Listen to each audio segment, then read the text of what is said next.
Good morning, beautiful friends. Welcome back to the garden.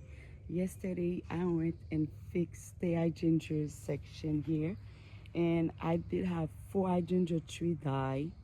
Actually, 505 of them die, and then I make some cutting. Five of them die, and I went and separate the big one and make more because I always want to have more hydrangeas, always. And I fix them in a wall nicer. Look at them. I fix them like a nursery. I make them hole by hole, like this.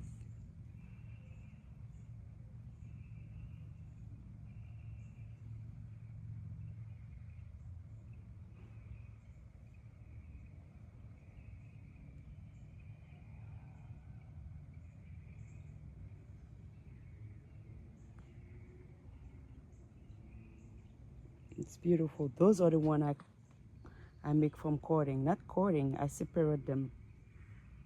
I hope they're gonna be good because I'm not gonna be here this week. I hope they can survive. They have enough water to be good.